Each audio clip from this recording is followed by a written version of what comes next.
ರಾಜ್ಯದ ಉಪಚುನಾವಣೆಯಲ್ಲಿ 3 ಸ್ಥಾನವನ್ನು ಕಾಂಗ್ರೆಸ್ ಗೆದ್ದಿರುವಂಥದ್ದು. ಅದರಲ್ಲೂ ಕೂಡ ಚನ್ನಪಟ್ಟಣದ ಸೋಲಿನ ನಿಖಿಲ್ ಸೋಲಿನ ವಿಚಾರ ಸಾಕಷ್ಟು ಚರ್ಚೆ ಆಗ್ತಾ ಇದೆ. ಈ ಬಗ್ಗೆ ಮಾತನಾಡಲಿಕ್ಕೆ JDS ಹಿರಿಯ ನಾಯಕರಾಗಿರುವಂಥ GT ದೇವೇಗೌಡರು ಇದ್ದಾರೆ. ಅವ್ರನ್ನೇ ಮಾತಾಡಿಸ್ತಾ ಹೋಗ್ತೇನೆ. ಸರ್, ನಿಖಿಲ್ ಕುಮಾರಸ್ವಾಮಿ ಸೋಲು ಸಾಕಷ್ಟು ಚರ್ಚೆ ಆಗ್ತಾ ಇದೆ. ಈ ಸೋಲಿನ ಯಾವ ರೀತಿ ವಿಶ್ಲೇಷಣೆ ಮಾಡ್ತಾ ಇದ್ದೀರಾ? ಮತ್ತು ಯಾಕೆ ಸೋಲಾಯಿತು ಅಂತ ಅನಿಸುತ್ತೆ ನಿಮಗೆ ಅಂತ?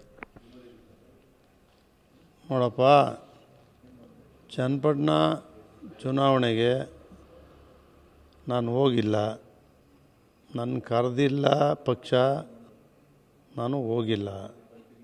ಆದ್ದರಿಂದ ಯಾಕೆ ಹಿಂಗಾಗಿದೆ ಅಂತಕ್ಕಂಥದ್ದು ಪೂರ್ಣ ಗೊತ್ತಾಗೋದು ಕುಮಾರಸ್ವಾಮಿಯವ್ರಿಗೆ ಒಬ್ರಿಗೇನೆ. ಏನಾಯಿತು, ಏನು ನಡೀತು, ಯಾಕಾಗಿದೆ ಅಂತಕ್ಕಂಥದ್ದು ಕುಮಾರಸ್ವಾಮಿಯವ್ರಿಗೆ ಮಾತ್ರ ಗೊತ್ತಿದೆ, ಅವ್ರನ್ನೇ ಕೇಳಬೇಕು. ಅಲ್ಲ, ನಿಮ್ಮನ್ನು ಯಾಕೆ ಕರೀಲಿಲ್ಲ ಅಂತ ಅನ್ನುವಂಥದ್ದು, ನಿಮ್ಮನ್ನು ಕರೀದೇ ಇರುವಂಥದ್ದು ಭಾಳ ದೊಡ್ಡ ಚರ್ಚೆ ಆಗ್ತಾ ಇರುವಂಥದ್ದು. ಹಿರಿಯ ನಾಯಕರಾದಂಥ GT ದೇವೇಗೌಡರನ್ನ ಬಿಟ್ಬಿಟ್ರಲ್ಲ ಅನ್ನುವಂಥದ್ದು ಯಾಕೆ?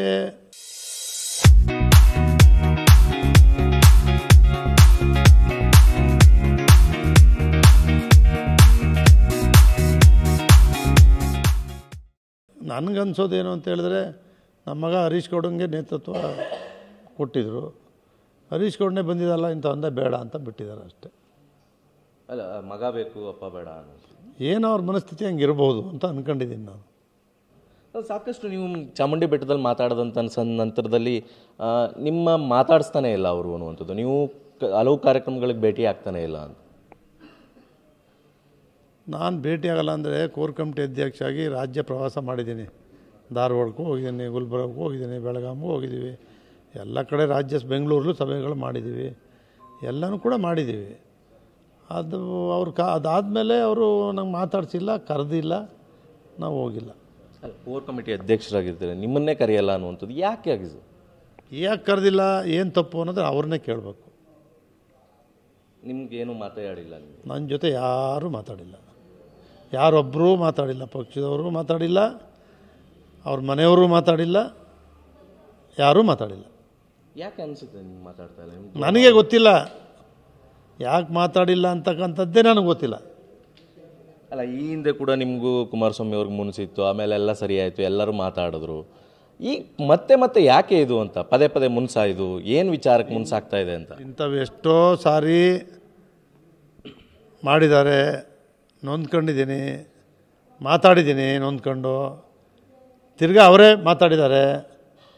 ನಾನು BJPಲಿದ್ದಾಗ ಬಂದುಬಿಡೋಣ, ನೀನಿದ್ರೆ 5 ಸೀಟ್ ಗೆಲ್ತಿದ್ದೋ, 5 ಸೀಟ್ ಗೆಲ್ತಿದ್ದೋ, ನೀನಿದ್ರೆ 5 ಸೀಟ್ ಗೆಲ್ತಿದ್ದೋ ಜಿಲ್ಲೆಯಲ್ಲಿ, ನೀವು ಬರಬೇಕಣ್ಣ ಅಂತೇಳಿ ಕರ್ಕೊಂಡವರು ಕೂಡ ಅವರೇ. ತಿರ್ಗಾ ಏಕೋ ಏನೋ ಗೊತ್ತಿಲ್ಲ ನನ್ನ ಬಗ್ಗೆ ಅವ್ರಿಗೆ. ಯಾವ ಸಮಯ ಬಂದಾಗಲೆಲ್ಲ ನನ್ನ ಅವಾಯ್ಡ್ ಮಾಡ್ತಾರೆ, ಅಧಿಕಾರ ಕೊಡ್ತಕ್ಕಂಥ ಸಂದರ್ಭದಲ್ಲೆಲ್ಲ ತೆಗಿತಾರೆ. ಯಾವತ್ತೋ ಸೀನಿಯರ್ ಅಂತಕ್ಕಂಥ ಕನ್ಸಿಡರ್ ಮಾಡಲಿಲ್ಲ ಅವರು ಯಾವತ್ತೂ ಕನ್ಸಿಡರ್ ಮಾಡಿಲ್ಲ. ಯಾಕೆ ಆವತ್ತಿಂದ ಅವ್ರು ಜೂನಿಯರ್ಗಳೇ ಅವ್ರು ಕಟ್ಕೊಂಡು ಮಾಡೋದವರು. ಆಗಲೂ ಜೂನಿಯರ್ ತಂಡನೇ ಮಾಡಿದರು, ಮೊದಲು ಮುಖ್ಯಮಂತ್ರಿ ಆದಾಗಲೂ. ಅವತ್ತಿಂದ ಇವತ್ತು ಗಂಟೆ ಜೂನಿಯರ್ಗಳ ತಂಡನೇ ಕಟ್ಕೊಂಡು ಮಾಡೋದವರು. ಅಲ್ಲ, ಚುನಾವಣೆ ಸಂದರ್ಭದಲ್ಲಿ GT ದೇವೇಗೌಡರು ಬೇಕು, ತದನಂತರ ಬೇಡ ಯಾವುದಕ್ಕೂ ಅನ್ನುವಂಥದ್ದು ಭಾವನೆ ಈಗ ತೋರಿಸಿದಾರಲ್ಲ, ಬೇಡ ಅಂತೇಳಿ. ಚುನಾವಣೆ ಬಂದಾಗಲೂ ಕರೆದಿಲ್ವಲ್ಲ, ಅದಕ್ಕೆ ಈ ಸಾರಿ ಅಲ್ಲ, ಈ ಸಾರ್ವತ್ರಿಕ ಚುನಾವಣೆ ಸಂದರ್ಭದಲ್ಲಿ ನೀವು ಬೇಕಿತ್ತು, ನೀವು ಇರಲೇಬೇಕು ಅಂತ ಬಂದರು, ಎಲ್ಲ ಮಾತಾಡಿದ್ರು. ನೀವೇ ಒಂದು ಕಡೆ ಪಕ್ಷ ಬಿಟ್ಟು ಹೋಗೋ ಸ್ಥಿತಿಗೆ ಬಂದಿದ್ರಿ, ಎಲ್ಲವೂ ಕೂಡ ಚರ್ಚೆನೇ ಆಗಿತ್ತು, ಕಾಂಗ್ರೆಸ್ ಆಹ್ವಾನ ಮಾಡಿತ್ತು. ಈಗ ಯಾಕೆ ಮತ್ತೆ ಇದು ಅಂತ? ಅದೇ ನನಗೆ ಗೊತ್ತಿಲ್ಲ, ಏನು ಅಂತ ಗೊತ್ತಿಲ್ಲ, ಯಾಕೆ ಹಿಂಗೆ ಮಾಡ್ತಾರೆ ಅಂತ ಗೊತ್ತಿಲ್ಲ. ನನಗೆ ಅವ್ರನ್ನೇ ಕೇಳಬೇಕು ಇದ್ರ ಬಗ್ಗೆ. ಒಂದು ಭಾಳಷ್ಟು ನಾಯಕರುಗಳು ಹಿಂದೆ ಬಿಟ್ಟೋದಂಥವ್ರು, JDS ಬಿಟ್ಟೋದಂಥವ್ರು ಮಾತಾಡ್ತಾರೆ. ಬೇರೆಯವ್ರ ಮಾತು ಕೇಳೋದು ಕುಮಾರಸ್ವಾಮಿ ಅವ್ರು ಜಾಸ್ತಿ. ಈ ರೀತಿ ಮಾತು ಕೇಳ್ತಾ ಇದ್ದಾರಾ? ಆ ಕಾರಣಕ್ಕೋಸ್ಕರ ನಿಮ್ಮನ್ನು ಎಲ್ಲ ದೂರ ಮಾಡ್ತಾ ಇದ್ದಾರಾ ಅಂತ?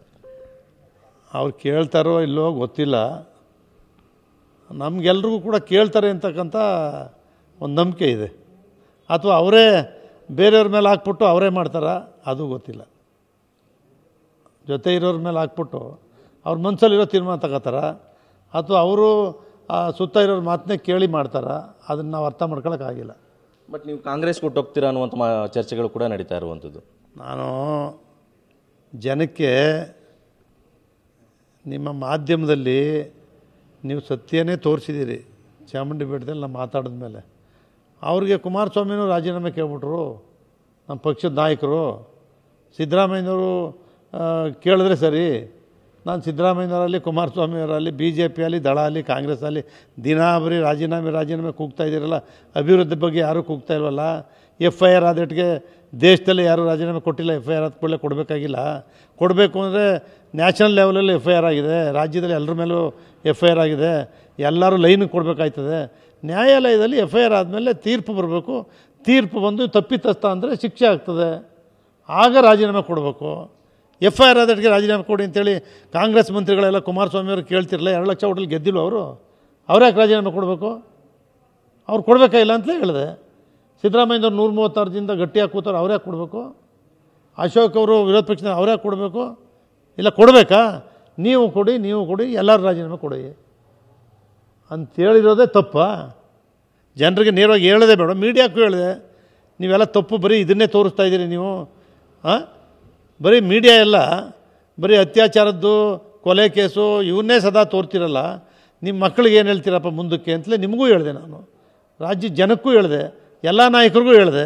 ಬಟ್ ನೀವು ಸಿದ್ದರಾಮಯ್ಯನವ್ರನ್ನ ರಾಜೀನಾಮೆ ಕೊಡಬಾರ್ದು ಅನ್ನೋದೇ ದೊಡ್ಡ ವಿಚಾರ ಆಗ್ತಾ ಇದೆ. ನಾನು ಸಿದ್ದರಾಮಯ್ಯನವರೇ ಆಗಲಿ, ಕುಮಾರಸ್ವಾಮಿಯವರೇ ಆಗಲಿ, ಕಾಂಗ್ರೆಸ್ ಮಂತ್ರಿಗಳು ಹೇಳ್ತಾ ಇರಲ್ವ ಕುಮಾರಸ್ವಾಮಿ ರಾಜೀನಾಮೆ ಕೊಡಿ ಅಂತ. ನಿಮ್ಮ ಮೇಲೆ FIR ಆಗಿದೆ, ನೀವು ರಾಜೀನಾಮೆ ಕೊಡಿ ಅಂತಲ್ಲ ಕೇಳ್ತಾ ಇದ್ದು. ಅದಕ್ಕೆ ನಾನು ಅವ್ರು ಯಾಕೆ ಕೊಡಬೇಕು? ಅವರು 7 ಲಕ್ಷ ಹೋಟ್ಲು ಗೆದ್ದವ್ರೆ.